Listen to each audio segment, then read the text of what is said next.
émission Radar numéro 174 du jeudi 8 janvier 2026. Voilà, bon, ça m'évite de vous souhaiter une bonne année à tous, étant donné que ce serait célébrer le calendrier julien romain apostolique et catholique, ce qui pour un anarchiste serait quand même assez fort de café.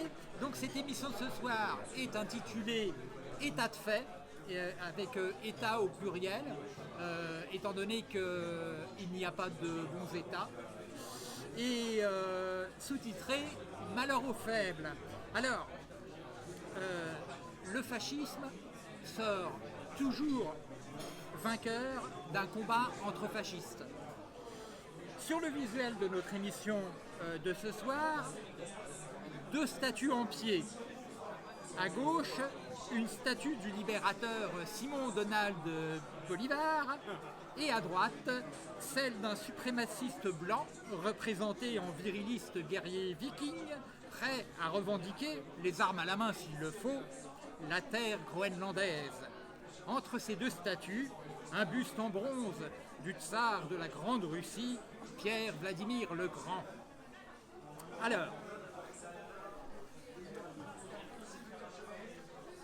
le 24 décembre 2005, lors d'une visite officielle dans un centre d'hébergement et de réinsertion de personnes sans domicile fixe à Miranda, dans l'état vénézuélien de Zulia, le président du Venezuela, M.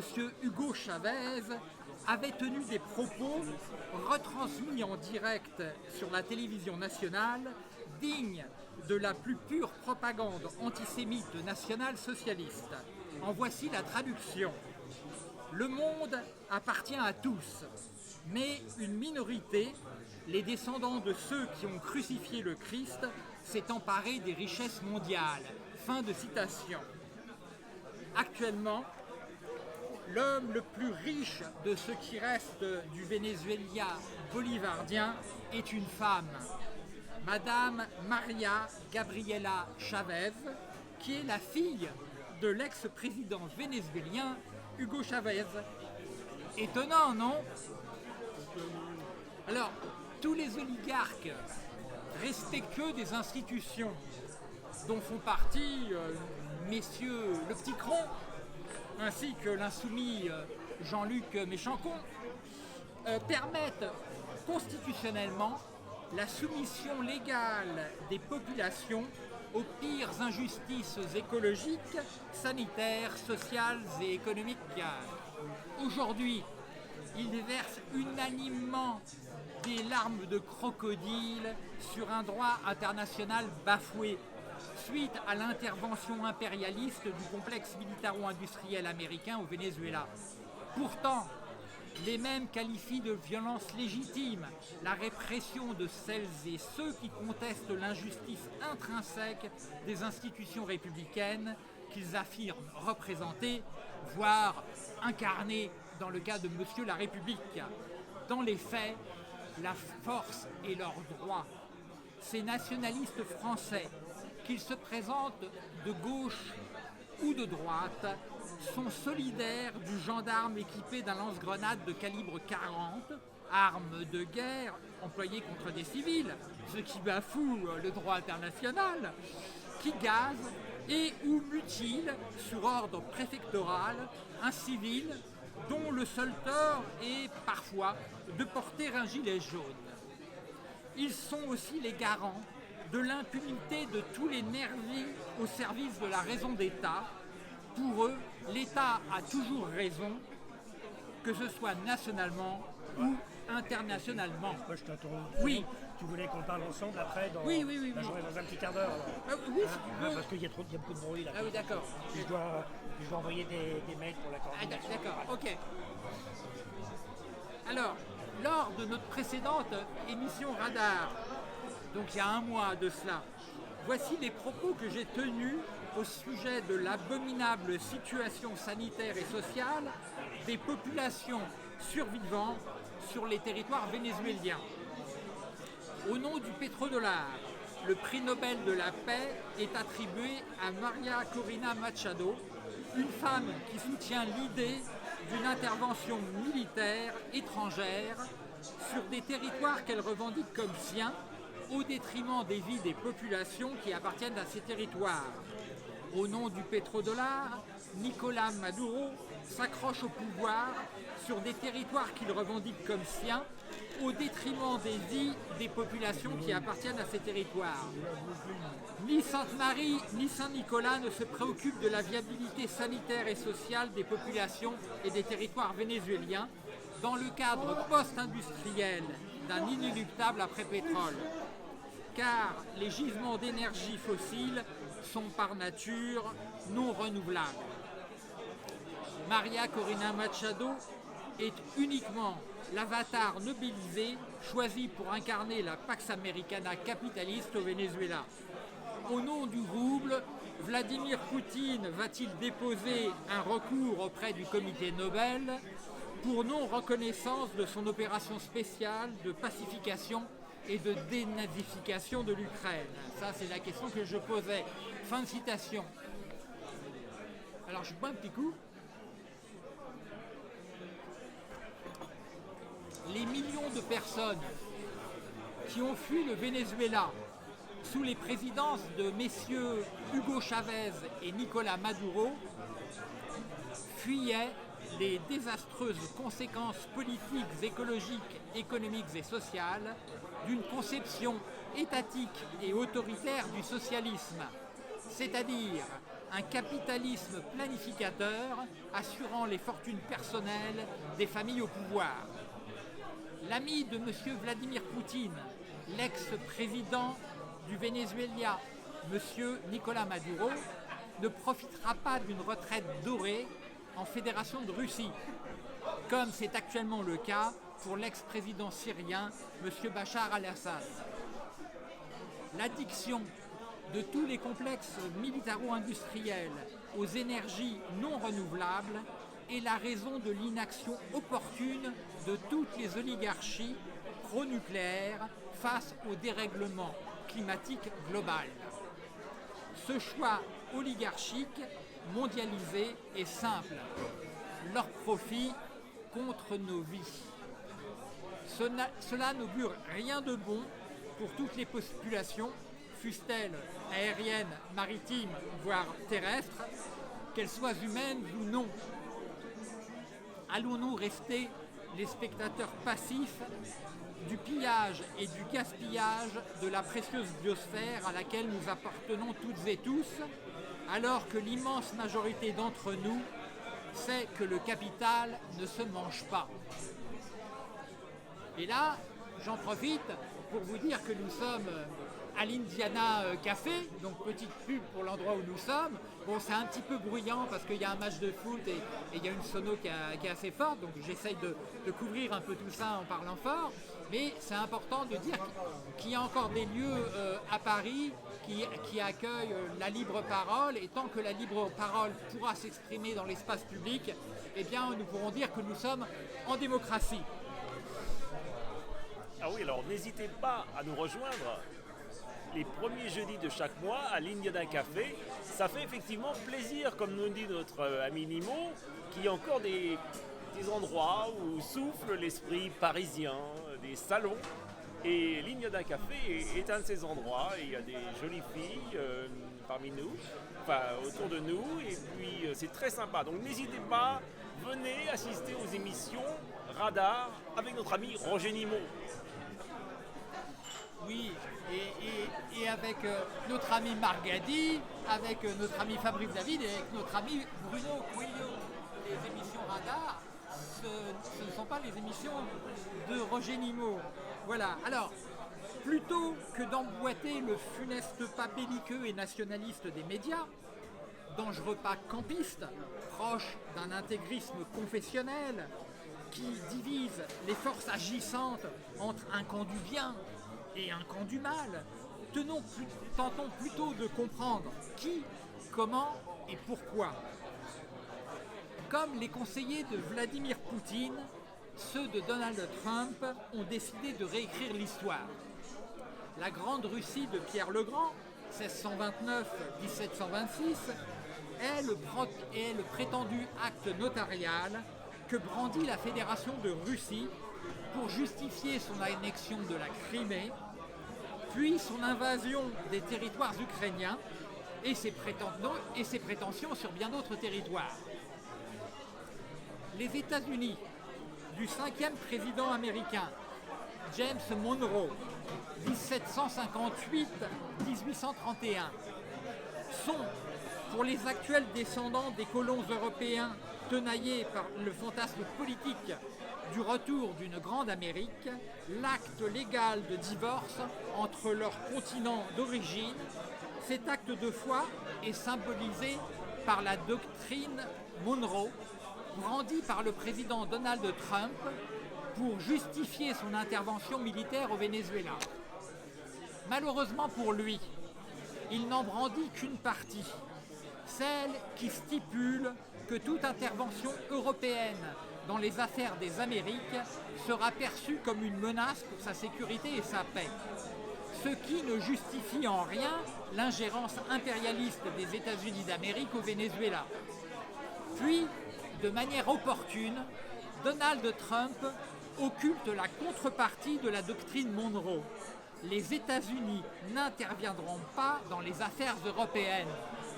Il est heureux pour nous qu'en décembre 1941, le 32e président des États-Unis d'Amérique, M. Franklin Roosevelt, ne se soit pas réfugié derrière la doctrine Monroe pour nous laisser sous l'abominable emprise nazie.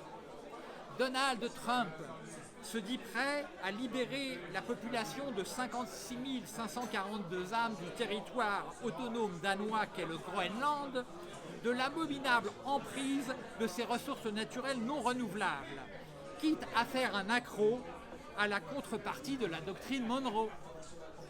L'intervention militaire au Venezuela n'est-elle pas une diversion opportune, un tour de passe-passe pour détourner nos regards d'une victoire et d'une potentielle déroute de l'actuel locataire de la Maison Blanche?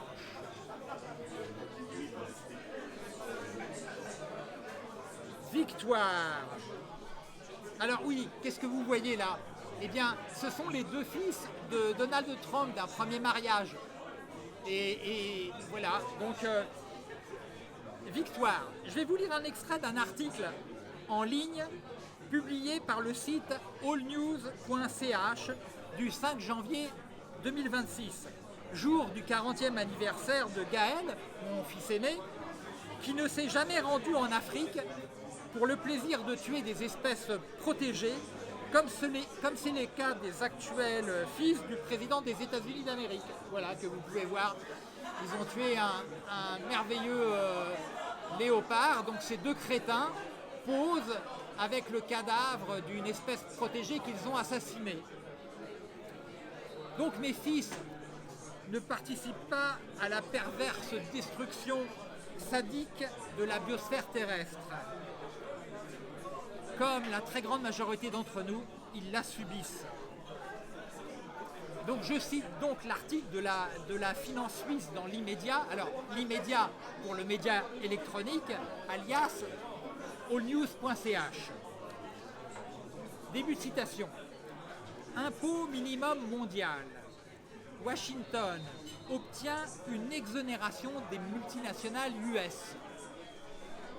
Fin 2021.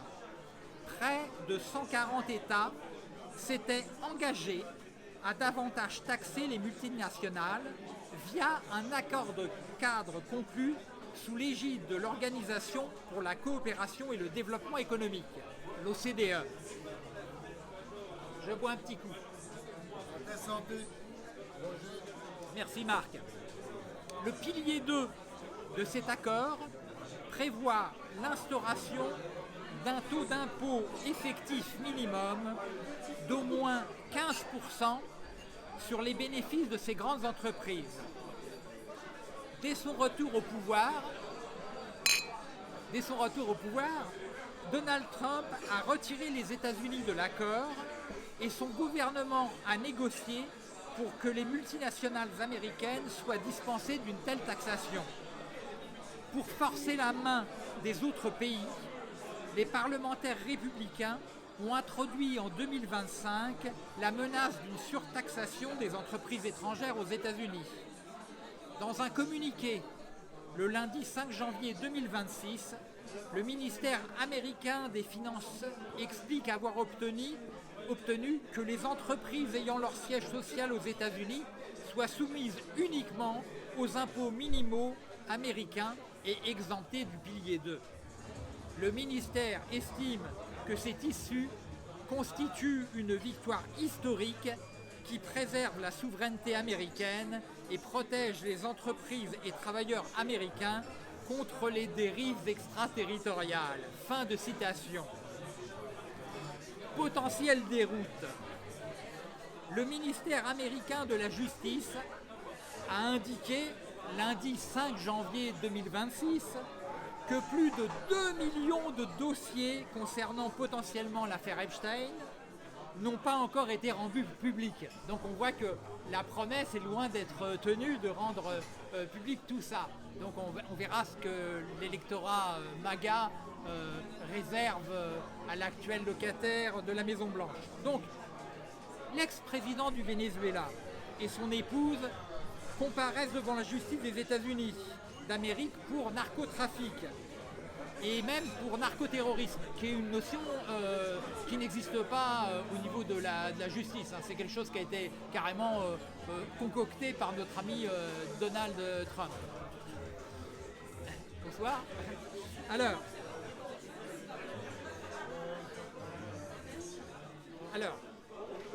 cette même justice avait condamné en 2024 à 45 ans de prison l'ancien président hondurien Juan Orlando Hernández, extradé par la justice du Honduras pour avoir participé à un trafic international de drogue.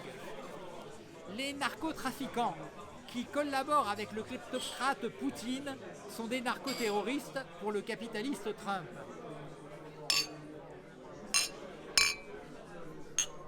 La grâce présidentielle et la libération immédiate du narcotrafiquant Juan Orlando Hernández le 2 décembre 2025 participent de la stratégie impérialiste de Trump. Il s'agit d'une ingérence délibérée dans les processus électoraux du Honduras. Lorsqu'un État aligne sa politique extérieure sur la défense exclusive des intérêts impérialistes de son complexe militaro-industriel national, cela ne constitue pas un vaccin contre un éventuel et profond mouvement social émancipateur. Je pense même qu'il s'agirait là plutôt d'un symptôme précurseur à de véritables urgents et vitaux changements. Donc je pense qu'effectivement, on risque d'avoir des mouvements extrêmement forts aux États-Unis d'Amérique et peut-être même une deuxième guerre de sécession. Alors, notre souverain absolu, par ordonnance et par décret républicain, Emmanuel Léborgneur, aurait pu adopter une dialectique d'instrumentalisation géostratégique du passé, dialectique commune à tous les impérialismes, pour exiger la restitution immédiate de la Louisiane à l'État français. Car un empereur n'était pas en droit de vendre les territoires de la Nouvelle-France aux descendants parvenus de colons anglo-saxons. Un usurpateur, disons le mot. Disons le mot, un usurpateur. Un empereur, c'est un usurpateur. Donc c'est nul et non avenu. Nul et non avenu. La Louisiane est française et ça depuis des millénaires par destinée manifeste. Alors, historiquement, 13e État américain, la Louisiane est le 31e État par sa superficie de 134 264 km², soit 6,1% de la superficie de la Louisiane française, qui s'étendait sur 2,2 millions de kilomètres-carrés, ce qui correspond exactement à la superficie du Groenland, et représente 22,45% de la superficie actuelle du territoire des États-Unis d'Amérique. Bien sûr, il s'agit de vastes et riches territoires originellement amérindiens que le migrant européen français René Robert, cavelier de la Salle, 1687, annexa à la couronne de France en leur donnant le nom de Louisiane en hommage au roi Soleil Louis XIV. Louis XIV, Louisiane, de la même manière que le duc d'Orléans donnera le nom de la Nouvelle-Orléans. Voilà. Alors, toutes les dangereuses prétentions territoriales des États, qu'ils soient laïcs ou confessionnels, se font toujours au détriment du respect des populations, qu'elles soient autochtones ou allochtones. Seules des complicités parmi les très proches du couple présidentiel vénézuélien ont pu permettre, grâce à leur localisation précise et en temps réel, leur capture et leur enlèvement. Ces renseignements de terrain étaient l'indispensable condition du succès de l'opération militaire impérialiste américaine intitulée Absolute Resolve, qui semble malheureusement se solder par une centaine de morts et autant de blessés. Trump n'envisage pas d'installer son amie et opposante Maria Corina Machado au pouvoir. Il fait mine de se contenter de laisser Delcy Rodriguez assurer l'intérim. N'est-ce pas un signe que le sort de Nicolás Maduro avait été négocié avec de hauts responsables vénézuéliens bien en amont de la nouvelle année 2026? Alors, n'oublions pas non plus que c'est depuis la résidence privée de Donald Trump à Mar-a-Lago que le chef d'état-major de l'armée impériale américaine a tenu sa conférence de presse au sujet de l'opération militaire spéciale sur le territoire vénézuélien le samedi 3 janvier 2026.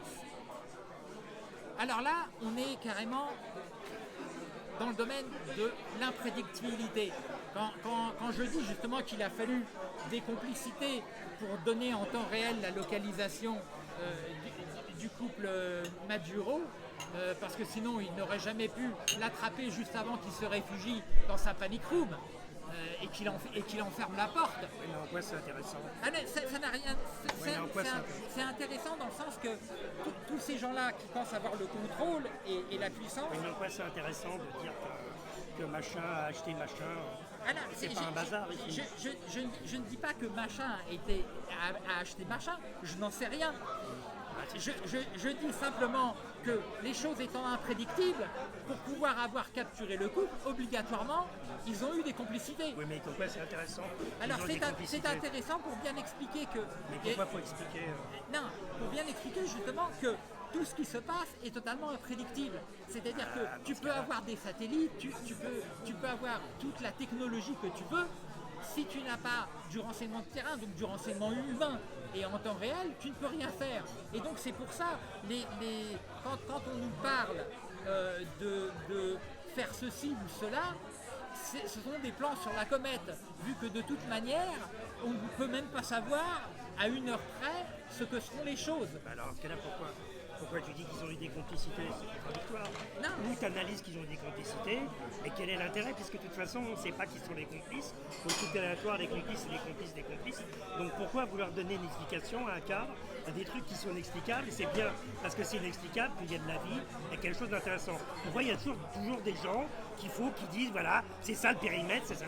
À la fin, c'est gonflant. Alors, comme tu m'as dit, moi je sors parce que j'ai beaucoup de mal à entendre quelqu'un parler, sauf s'il parle de lui, S'il parle de lui, je peux écouter la personne plusieurs heures d'affilée. Ça me passionne. Mais si c'est un exposé général où on ne parle pas de soi, à quelques exceptions près, peut-être, bon, je ne vais pas citer de nom. Mais généralement, non, parce que ça va être des... Mais généralement, je pense que c'est pas que ça m'intéresse pas, mais ça m'énerve. Parce que justement, on enferme une problématique dans quelqu'un qui a une réponse. Et moi, je n'ai pas envie d'avoir de réponse, ça ne m'intéresse pas. Il n'y a que les questions qui m'intéressent. Alors, bon, après, je t'ai déjà dit, c'est très bien que tu prennes la parole, que tu fasses ça. Mais moi, je suis revenu au bout d'une demi-heure, si tu voulais qu'on parle. Ça y est, j'ai parlé, si tu veux, on arrête, si tu veux absolument lire. Mais je t'incite à lire, hein, toute parole est intéressante et doit être dite. Tu vois, mais de mon point de vue, moi, tout ce qui m'explique, ça m'explique rien. Au contraire, ça me crée des crises de panique. Même jusque-là. Je pense que j'ai été interné à Sainte-Anne parce que je voulais expliquer quelque chose. Et comme il n'y avait rien à Eh ben, expliquer, t'as eu tort. bah oui, justement, j'ai eu un grand... Ah voilà, nous sommes plein dans le débat et c'est pour ça que je vous invite le mois prochain, premier jeudi du mois, à venir ici débattre avec nous. Et on a l'opposition entre... Alors justement, si c'est pour débattre, pourquoi on n'est pas allé avec les tracteurs à la con? Parce qu'avec les tracteurs à la con, et je maintiens à la con, parce que le mot d'ordre serait très simple pour eux, pour la coordination rurale. S'ils ne sont pas assez payés, s'ils ont des problèmes de trésorerie, ils n'ont qu'à demander au Crédit Agricole de leur rendre les ronds. Parce qu'ils ont pris des crédits, ils ont emprunté 20 fois la somme qu'ils ont déjà remboursée. Donc ils ne vont pas rembourser 25 fois. Donc ils n'ont qu'à faire pression pour que le crédit... Alors ils ne le feront pas, parce que pour eux, la banque, le travail, c'est sacré, les CRS, tout le bordel, donc c'est pas intéressant. Mais justement, si on allait là où sont les gens, plutôt que de leur dire de venir dans ce café où il y a plein de potins, où c'est très cher, mais de toute façon on sera viré, parce que c'est comme ça, Place de la République, c'est un endroit pour les touristes et pour les bobos, donc il n'y a pas de raison qu'il y ait une parole. Pardon? Il y a la place à la République. Oui, mais on sera viré parce que c'est pas leur truc. On sera viré, on ne sera pas viré, peu importe. Mais justement, il vaudrait mieux aller là où sont les gens, même au Crédit Agricole. Mais quand je dis qu'ils ont qu'à demander de l'argent au Crédit Agricole, c'est pas une réponse que je fais. C'est un commentaire sur ce qu'ils disent, puisqu'ils disent on n'a pas d'argent. Et en plus de ça, les forces de l'ordre sont avec nous. Alors que sans arrêt, la coordination rurale appelle à ce que les forces de l'ordre dézinguent les gilets jaunes, dézinguent les gens en banlieue, dézinguent tous les citoyens. Alors il faudrait savoir, est-ce qu'ils veulent des forces de l'ordre ou est-ce qu'ils veulent pas des forces de l'ordre. Moi, j'ai rien dit là-dessus. J'ai pas dit qu'il fallait des forces de l'ordre. Ah, moi, je m'en précédemment, fous. j'en ai Je n'ai parlé. rien à dire. Je n'ai rien à dire. Je n'ai rien à dire. J'ai parlé Et des c'est- LBD 40. Oui, je n'ai rien à dire et c'est pour ça que je parle. Des LBD 40 qui sont des armes de guerre. Oui, mais je n'ai rien à dire. Et si j'avais Ah bah non, excuse-moi. Non, non, mais... Et vous voyez, l'intensité du débat, c'est pas n'importe quoi là. On est vraiment dans le caractère parisien des salons. Alors venez, et en plus, à Indiana Café, il y a des charmantes serveuses. Regardez, regardez, un petit zoom là, et des charmantes serveuses. Venez, n'hésitez pas. En attendant, là je suis un petit peu en désaccord avec notre ami Pierre, parce que si vous regardez les anciennes émissions Radar, je ne sais pas si vous êtes au courant, mais vous avez été tenu à l'avance informé de l'invasion de l'Ukraine 15 jours avant. Et là, vous êtes quasiment informé de ce qui se passe. Et vous êtes par exemple informé de l'essai nucléaire qui va avoir lieu sur l'île Jeannette dans le grand nord de l'Arctique. On en reparlera dans un mois. Et maintenant, on repasse la parole à Nimo. C'est vraiment je veux dire, c'est pas de l'intelligence artificielle. Là, c'est vraiment de l'analyse. Et je suis très sérieux. Pour une fois, c'est de l'analyse de l'actualité politique. Et... Non, écoutez, vous allez voir. On en reparle dans un mois. Mais l'analyse de quoi? Ou alors sinon on fait des prédictions. Et dans ce cas-là, il n'y a qu'à jouer au tiercé, c'est plus rigolo. On mise, non mais sans déconner, on prend des paris, est-ce que le Groenland va être... Voilà, on fait une quête, un contre 10, au moins ça sera drôle. Et puis on fait... Parlons Groenland, parce que pour parler du Groenland, moi j'ai remarqué que tous les gens qui parlent du Groenland parlent du Groenland. Mais aucun d'eux ne parle du Groenland. Alors pourquoi est-ce que je dis ça? Et là j'ai employé le jeu, c'est-à-dire qu'on est beaucoup plus... Non mais le jeu, c'est qu'on parle de toi. C'est parce que... Si tu veux, Hitler disait jeu, il parlait pas de lui. Exactement. C'est bien ça le problème. Ils parlent tous, ils disent tous jeu. Justement, c'est ça qui est terrifiant. Ah, d'accord. Poutine, il dit jeu, Sarkozy, il dit jeu. D'ailleurs, il y a... Non merci, oui, un café. Oui, avec de l'eau. Merci beaucoup, madame. Alors Non mais du café dans l'eau, hein. Le vrai- Enfin, l'eau, oui d'accord. Non, merci beaucoup, madame. le vrai problème... Alors, c'est ce que je te dis, il disait tout jeu. Justement, il y a eu un basculement à la fin du général de Gaulle. Au général de Gaulle, je ne crois pas qu'il disait je. Mais après, tout le monde a dit je veux, je ferai. C'était la mode du jeu. D'ailleurs, ils disent tout jeu. Ça, c'est pas des vrais jeux, c'est des faux jeux. Le jeu, c'est qu'on parle de soi, par rapport à soi. Alors, si Poutine me dit par rapport à moi, je pense que, là, je vais l'écouter, ça me passionnera. Et si pour sortir son machin tout frais, enfin son discours formaté, voilà, je suis en guerre pour défendre l'Occident chrétien, je m'en tape. C'est pas que j'en ai rien à foutre d'Occident chrétien, mais ce n'est pas intéressant. Ça n'amène à rien. Tous les discours qui analysent n'amènent à rien du tout. Amènent éventuellement à embrigader les gens, ou éventuellement appliquer du fric quand on est malin. Oui, exactement. C'est le campisme. C'est-à-dire qu'on t'oriente, tu choisis ton camp. Mais moi, justement, mon camp, il est anti-nucléaire. Et justement, c'est pour ça que quand je parle du Groenland, moi, je veux parler de Thulé. C'est-à-dire qu'il ne faut pas oublier quand même qu'il y a eu, le 21 janvier 1968, un B-29 qui s'est craché sur la banquise à quelques kilomètres de Thulé, avec 4 bombes thermonucléaires Mark 4 à l'intérieur, et que sur les 4, il y en a 3 qui ont fui, donc il y a eu une pollution radioactive terrible sur le territoire. Et alors Et alors Qu'est-ce que ça peut nous... Mais les gens, ils savent qu'il y a des bombes atomiques qui se baladent. Non. Tout le monde le sait, et alors Non. Et alors alors, tout le monde sait qu'il y a des bombes atomiques. Non, tout le monde. Tout le monde le sait. Non. Arrête de dire que les gens sont cons. Tout le Non, monde mais le sait. j'ai pas dit. Tout le monde le sait. Tout le monde regarde. C'est le fait de ne pas savoir quelque chose, le manque de connaissances, ça n'a rien à voir avec Oui, l'intelligence. mais d'ailleurs, et puis pourquoi ils devraient le savoir? Et qu'est-ce que ça va leur donner de le savoir? Qu'est-ce que ça va leur donner de savoir qu'il y a des bombes atomiques qui se baladent? Ça va leur donner quoi? Ça va leur donner quoi? de savoir déjà comment le complexe militaro-industriel ça va leur donner américain quoi? a pratiqué au Groenland, Et ceux qui ont mal au ventre? Et ceux qui ont des ulcères l'estomac, ça va leur donner quoi? Ceux qui ont des ulcères, ça va leur donner quoi? Eh bien, si c'est pas du Malox, ça leur fera rien du tout. Bon, bah alors, ils s'en foutent. Mais par contre, Soit ça les intéresse et ils le savent, soit ça les intéresse pas, ils le savent pas. Ce qui est important de savoir, c'est qu'il y a une bombe thermonucléaire qui est toujours perdue au Groenland et qui va certainement fuir, ou qui fuit, ou qui a fui, ou qui fuira, peu importe. De la même manière que au niveau de l'Himalaya, pour un radar qui devait surveiller l'activité nucléaire chinoise, eh bien, il y a eu un glissement de terrain et ce réacteur thermoélectrique américain glisse vers le Gange et à un moment il va fuir et l'eau du Gange sera... Mais pourquoi tu vas avertir les gens de ça? Mais non, déjà qui pas, sont hyper angoissés, ceux qui le savent, ils le savent, et ceux qui ne veulent pas le savoir, de quel droit tout le monde aux gens les avertir de quelque chose? C'est scandaleux. Même Brejnev il ne faisait pas ça.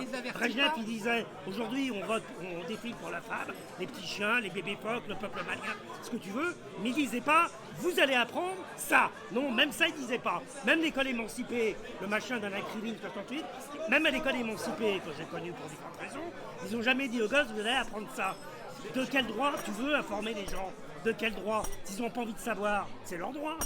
C'est incroyable ça. Mais c'est pas s'ils n'ont pas envie de savoir. Est-ce que je te demande de réparer ma chaudière? Non. Ah, ben, justement, tu sais Non, pourquoi, je demande pas. Tu sais pourquoi tu ne me demandes pas de réparer ta chaudière? Parce que j'en ai pas. Non seulement c'est pas parce que tu n'en as pas, mais c'est que sinon, si tu voulais faire réparer une chaudière que tu n'as pas, tu irais plutôt voir un chauffagiste. C'est pour ça que moi je dis que pour un anarchiste, la seule comment est-ce qu'on appelle ça, autorité est liée soit à la compétence, soit à l'expérience. Mais pas du tout. Mais pas du tout un organigramme. J'en connais plein des connards. J'en connais plein quand j'étais dans la bande de Boston, des compétents ou à la SNCF. Il y en a plein les rues des compétents. Il y en a plein des cimetières. Qui décrète qui est compétent? Moi je prétends que quelqu'un qui ne fait pas son boulot, qui arrive en retard, qui arrive bourré, qui ne sait pas faire machin, justement est compétent. Parce qu'il permet aux compétents d'exister. S'il n'y avait pas d'incompétents, il n'y aurait pas de compétents. Donc, il faut promouvoir la compétence. Et c'est tout. Et pourquoi dire, voilà, on va avoir des gens compétents, on va informer les gens, les informer pourquoi faire. Pourquoi faire? Mais pourquoi faire les informer? Je parlais d'autorité. Je parlais d'autorité. Et je disais, la seule autorité que l'on peut reconnaître est celle de la compétence ou de l'incompétence. Vu que particules et antiparticules sont liées. Même si effectivement, dans une expérience qui a été faite dans un accélérateur, oui, mais elles sont pas liées par la compétence. On s'est aperçu qu'il y avait preuves. production de 2 fois plus de particules baryoniques que d'antiparticules. Oui, mais et c'est pour ça d'ailleurs que notre univers existerait. D'accord, mais c'est pas lié à la compétence. Je serai à côté de Pierre Berezovsky. Non, mais c'est pas une question de compétence. Les particules ne sont pas animées par la compétence. Le chat de Grottingen, disons, dans sa caisse à chat, là, je sais pas quoi, le truc qui s'ouvre, qui se ferme, c'est pas une histoire de compétence. Le chat, il s'en fout du chat. Est-ce que le chat mort est incompétent? Est-ce que le chat vivant est compétent? Non, mais il s'en fout, le chat. Il est pas là-dedans. Alors, il est pas là-dedans. Il est dans la boîte. J'en sais rien, donc quoi il est. Il est ce qu'il veut, je m'en fous de l'histoire de boîte. Moi, l'histoire de boîte, elle me fascine, justement parce que j'y comprends rien. C'est ça qui est passionnant. C'est parce que je ne comprends rien, c'est passionnant. Et j'interdis À qui que ce soit de m'expliquer Alors- l'histoire du chat de Schröder. Bah, J'en ai moi, rien à branler moi, du je vais chat de Schröder. t'expliquer. Si la boîte était Non, je veux pas que tu si m'expliques. la boîte était transparente, eh bien, tu seras en interaction avec le chat. Eh ben quel intérêt, je m'en fous du chat. Et si tu étais en interaction avec le chat, Mais j'y suis de toute façon, eh bien, j'ai pas besoin de la boîte. au lieu Mais j'ai pas besoin de la boîte. d'être intrigué. Je vais vous dire franchement, on aurait besoin d'une petite minute de publicité. On essaiera d'y réfléchir. En attendant, après ma deuxième pinte, là je me sens vachement compétent. Non, je ne parlerai pas des Esquimaux parce que j'ai promis à Nimo de ne pas parler des Esquimaux, de ne pas faire de blagues sur les Esquimaux. Et je tiendrai parole. On saura jamais. Pour en venir au chat de Les Schrödinger. Esquimaux, Roger. Quoi? Tu veux lui dire un mot sur les Esquimaux? Non, ni de jour, ni de nuit. Alors, pour en revenir au chat de Schrödinger dans sa boîte, effectivement, si la boîte est transparente, eh bien, le chat, au lieu d'être intriqué, c'est-à-dire mort et vivant, eh bien, comme tu as des photons entre toi et lui, donc il y a une interaction, eh bien, il y a un effondrement du chat et C'est de la propagande. il n'est plus C'est de la propagande, tout ça. il n'est plus objet quantique. C'est de la propagande. Même si effectivement sa mort est liée à la désintégration complètement stochastique d'un élément radioactif. Et c'est ça qui est intéressant. Non, alors il est mort. si. Moi je vais te dire pourquoi il est mort. Exactement, c'est très important ce que vient de nous dire Roger. D'ailleurs, je ne sais pas si vous avez remarqué, mais quand on a vu Maduro là, qui rentrait dans le département du FBI avec son bonnet de Mickey, eh bien, il y avait une affiche qui s'était marquée « Recherche, chat de Schrödinger, mort ou vif ». Oui, voilà. Recherche chat de Schrödinger, mort ou vif. C'est vrai qu'elle est très bonne celle-là. Alors moi, Tout ce qui s'explique n'est pas une explication. exactement. Ou tout du moins, toute explication ne peut pas expliquer ses propres actions. C'est donc ça sert à l'incomplétude rien. de Gödel. Justement, donc ça sert à rien. C'est l'incomplétude. C'est l'incomplétude. Je ne sais pas ce que c'est, mais c'est un truc vachement important, l'incomplétude. On en a mis pour moins que ça, très bien le faire. Le mec explique le truc qui n'est pas explicable. De dire que Pierre est contre le solutionnisme, ce n'est pas expliquer quelque chose, c'est informer. Et comme quoi, informer n'est pas expliquer. C'est-à-dire que si je te dis par exemple que des anarchistes allemands du groupe groupe Volcan, revendiquent le sabotage à l'origine de la grande panne électrique qui frappe Oui, bah, Berlin c'est depuis moi qui ai fait le le sabotage. 2 janvier 2026. C'est moi qui ai fait le sabotage. Comme ça, c'est des voleurs. Il le Ah, c'est pas revendique, moi. il le revendique en ces termes. Et alors Il s'agit, Mais c'est pas eux. Il s'agit d'un acte d'autodéfense Bah, voyons. contre la destruction du climat, voyons. la numérisation, Mais l'intelligence naturellement. artificielle, Mais n'importe l'industrie de l'armement Mais et n'importe les quoi. structures économiques Mais moi aussi, je capitalistes. vais écrire ça. Moi aussi. Ils c'est- présentent leurs excuses aux habitants les moins aisés Leurs des excuses. quartiers affectés Ah, bah tiens. et déclarent avoir peu de pitié pour les riches propriétaires Ah, des bah oui. villas du sud-ouest berlinois. Ouais, bah Voilà. ça, le mec qui a écrit ça, moi je m'appelle NKVD, et j'attends dans mon bureau, parce que maintenant, les communiqués de presse, on les fait plus comme ça. Justement, ça c'était bien dans les 70. Maintenant, pour en faire la révolution, il faut qu'on parle du chat, de machin, là, de la caisse, je sais pas quoi, tout un bordel physique quantique. Mais les mecs qui sont encore à faire des communiqués de presse, comme on faisait dans les 77 sur direct, c'est des ringards. Donc, NKVD, je t'appelle, tu as intérêt à venir dans mon bureau et ta prime, tu te la mettrais quelque part. Si tu veux, c'est complètement bidon. Mais c'est bidon de bidon. Déjà, faire un attentat, bon, pourquoi pas, c'est bidon. Le revendiquer, c'est encore plus bidon. Parce que c'est pour donner l'explication d'un attentat qu'on a fait, c'est pour donner une forme à un attentat. Donc ça ne présente mais aucun intérêt. Justement, s'il y a des attentats et qu'on ne sait pas qui les fait et pourquoi, là, ça va être le bordel. Bah, c'est- Là, c'est- boum, boum, boum, Là, c'est la fait. réalité, on ne sait pas qui les fait. Ah bah non, là, ils disent la raison. Non, Ah, il a raison. mais on ne sait pas qui les fait. Oui, mais c'est C'est-à-dire- pareil. Ah, C'est-à-dire si, que tout le monde sait qui c'est. Mais non. Ça va, ça va. Regarde, ça va, les services secrets savent qui c'est. Voilà. en Russie, Oh, je ne veux pas le dire à l'antenne, mais ce que dit notre ami Pierre, c'est très intéressant, mais je ne peux pas y Oui, la souscrire. compétence. En tant que chef Oui, la de compétence, Planète là. d'alerte, j'estime que les attentats ont quelquefois Oui, la un compétence. certain intérêt. Particulièrement quand ils touchent le réseau électrique et vous avez besoin d'apercevoir Par contre, pour je des suis d'accord semaines avec toi. Grâce aux incompétents, il y a des compétents. qui arrivent. Mais comment détermine-t-on l'incompétence? Il cherche la femelle du chat. Voilà. Alors, pour parler des anarchistes, Roger, en la fédération- femelle du chat, c'est qui? la femelle du chat, Ouais, je sais pas, je la connais pas. tu l'appelles comment? Moi, je vais te dire autre chose. Quand on... Justement, le fait qu'on parle de nébuleuse, c'est le fait qu'il n'y ait pas d'état-major, le fait qu'il n'y ait pas de représentant de porte-parole, n'empêche pas qu'il y ait quand même un communiqué. Parce que Ah si, c'est ça l'erreur. C'est ça l'erreur. Quel communiqué? Les anarchistes en Russie, Ils ont qu'à venir de le faire qui boire. font sauter des voies ferrées pour bloquer les convois militaires et qui incendient les bureaux, ça, c'est pas forcément comme ça. les bureaux de T'en recrutement, sais rien pourquoi ils le font. sont les mêmes qui, parfois, les armes à la main, sont du côté ukrainien. Et je ferai remarquer qu'il n'y a pas d'anarchistes dans les rangs des Russes qui envahissent l'Ukraine, alors qu'il y a des anarchistes dans les rangs des Ukrainiens qui se défendent.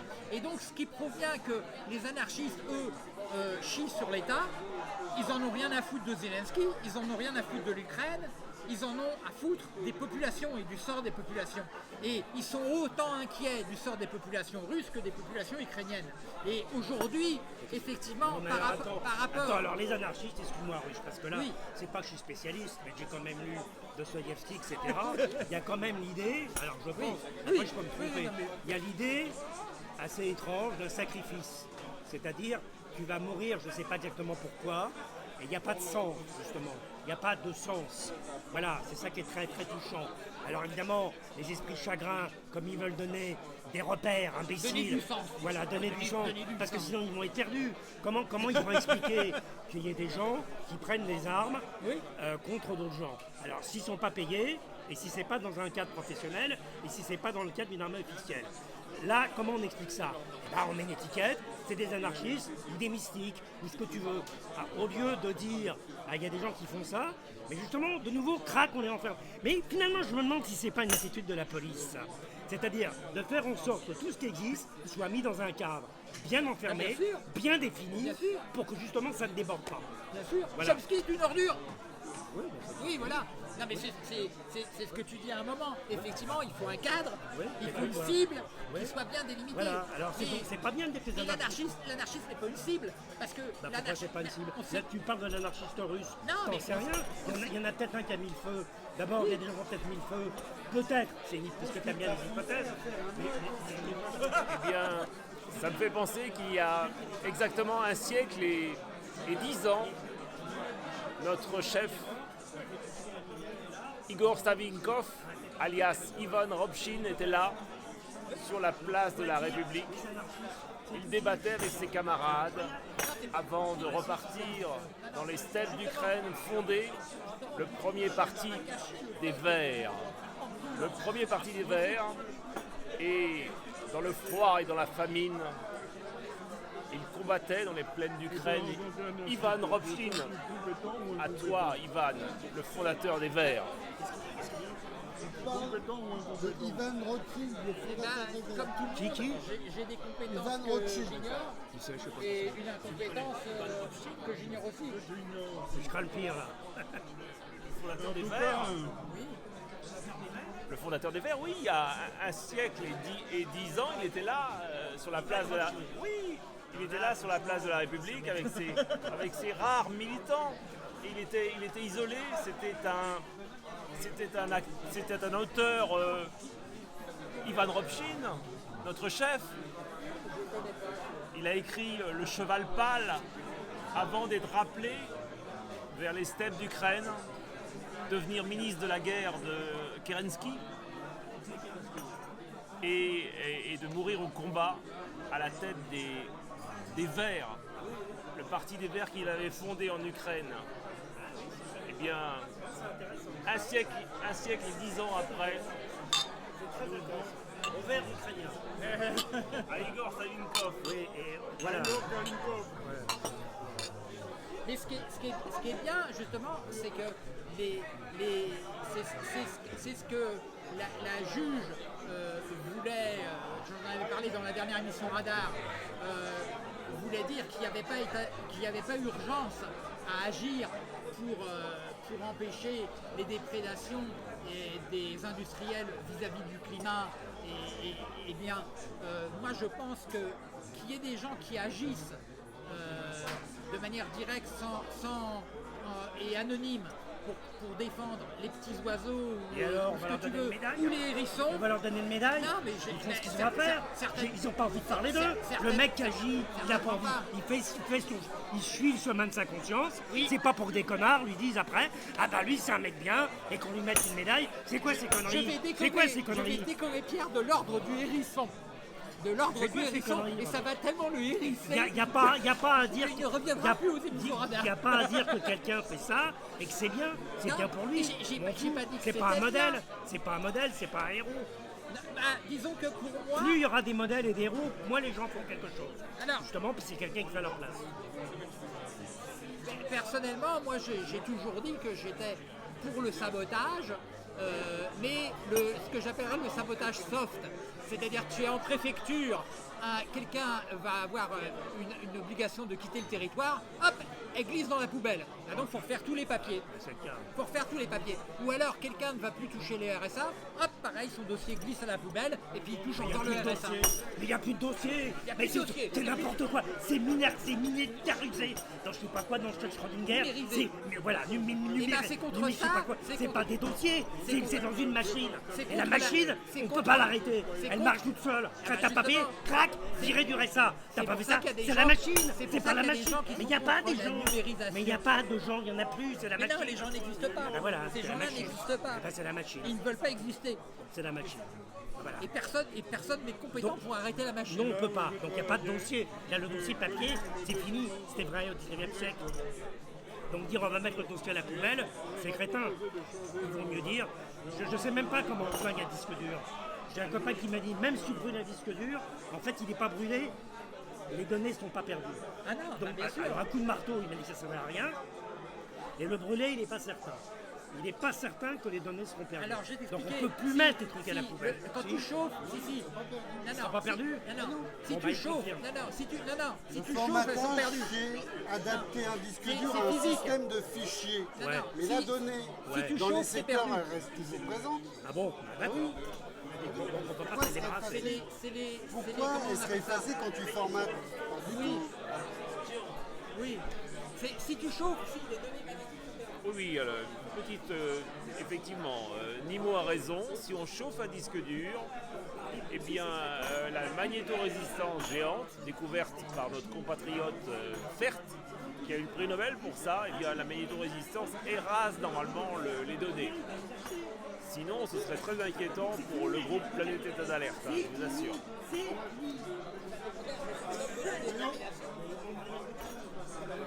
Oui, bonsoir. Alors, je disais tout à l'heure qu'une explication n'est pas une explication. Enfin, ça a été dit à peu près comme ça. Hein. C'est ça l'avantage de cette soirée, c'est que tout le monde peut dire, tout le monde peut interrompre n'importe qui. Mais on s'y perd quand même. Eh bien, nous revenons à notre ami Nimo qui a des choses encore plus intéressantes à nous révéler ce soir. Quoi? Oui, mais je vais demander à Marc de relancer son engin parce que il va pas. Il l'a arrêté? Non, c'est pas ça, c'est qu'il y a un problème sur le stabilisateur, il va relancer ça. Voilà, l'émission n'est pas arrêtée, mais par contre, voilà, ça y est, le stabilisateur est revenu. Donc oui, pour moi, Dans ma tête, je pensais qu'il était... le fait justement, quand tu m'as parlé en fin de compte, ta peur, c'était de faire peur. Et moi, je Peur? non, mais si, à un j'ai moment, peur de tas de choses. à un moment, t'as dit que le fait de donner soit des explications ou d'informer Oui, les c'est gens, pour faire ça allait peur. leur faire peur. Oui, c'est ça. Ça allait leur faire oui. peur. Ça les Bah, perturbe. À quoi mais- ça sert? mais non, mais ce que je veux dire, c'est que la peur n'évite pas le danger, et la peur peut exister sans qu'il y ait danger. Oui, mais à quoi ça C'est sert? c'est le principe même de Oui, bah, l'angoisse. c'est ce que je te dis. Voilà. Bah, donc c'est pas la peine de leur dire ce qui Voilà. va se passer, que la centrale nucléaire va exploser. Non, mais Ceux qui le savent, eh ben, ils le savent, ils font avec. C'est pas- Et ceux qui veulent pas le savoir, ils veulent pas le savoir, c'est tout. C'est pas en leur disant toute la journée la centrale nucléaire va exploser. Soit ils s'en foutent. Mais la question n'est pas là. C'est-à-dire qu'une fois que la centrale a explosé, Oui, ben. le fait qu'on n'en parle plus ou qu'on n'en parle pas, alors qu'on parle de l'endroit où la centrale a explosé, c'est ça qui est grave. C'est-à-dire que c'est un petit peu comme au moment de l'invasion de l'Ukraine par rapport à la centrale de Tchernobyl. C'est-à-dire que tu as des troupes, on tire alors qu'il y a la centrale, même si tous les réacteurs sont fermés, il y a des produits radioactifs. Et donc en fin de compte, le véritable problème, c'est ce que disait de la Bollardière, c'est qu'un pays qui est doté d'installations nucléaires, il n'est pas défendable. Et voilà, c'est tout. Alors c'est le cas, et alors après, quand bien, on a dit ça, on fait quoi? eh bien, De toute façon, les gens qui sont allés à Tchernobyl, les militaires, ils se sont fait irradier, soit ils s'en foutaient, soit ils n'avaient pas le choix. Je sais pas, Ils il n'y n'avaient avait pas pas le de choix. raison, je sais pas. Ils n'avaient pas le Je choix. sais pas, mais ils étaient informés. Enfin, c'est ridicule. Le Poutine, il sait que son machin, il fuit. Voilà, lui, il le sait. Alors après, le logique de base, je ne sais pas. Mais encore une fois, pourquoi donner une forme, pourquoi donner un cadre à quelque chose qui, de toute façon, est vivant et va tout submerger au bon sens du terme? C'est ça qui est triste. C'est ça que je trouve. Le seul moyen, c'est de parler. C'est de parler, mais parler justement pour ne rien dire en quelque sorte. Justement. Parce que quand c'est pour parler, pour dire quelque chose, c'est pas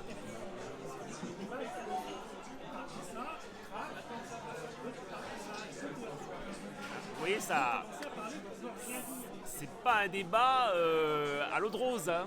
Donc venez le mois prochain à l'Union d'un café, discuter avec nous, dans la tradition de Savinkov, dans la tradition de Makhno, dans la tradition de ces grands anciens. Alors Allez, aussi, on repasse à 1000 niveaux. L'Arctique aussi, toute pollution dans l'Arctique est extrêmement nuisible au niveau global.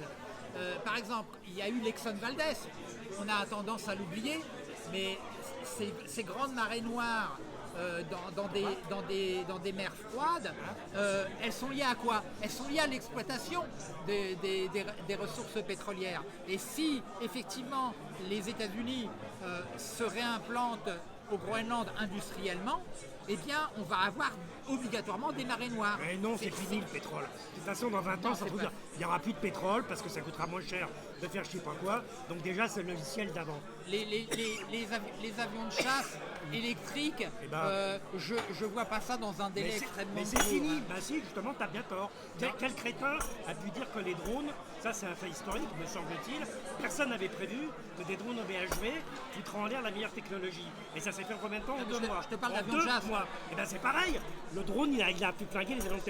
Il a flingué le dispositif. Ça s'est fait en 2 mois.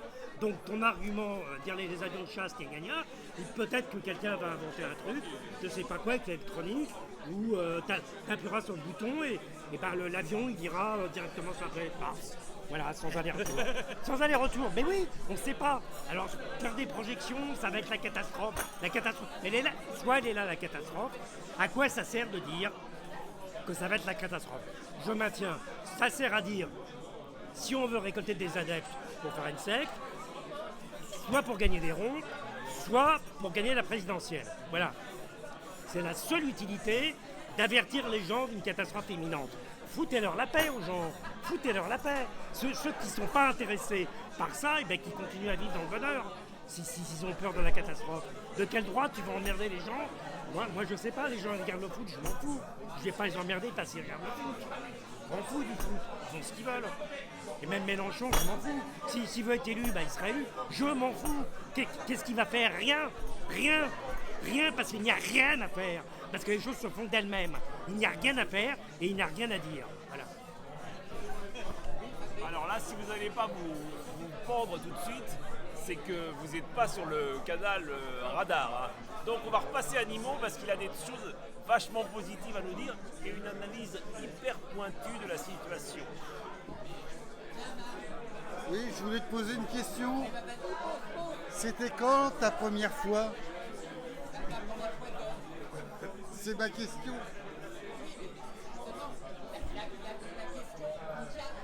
Interne, c'est-à-dire elle n'est pas précise. La première fois que... Alors voilà, exactement. Quelle est la différence avec l'oiseau?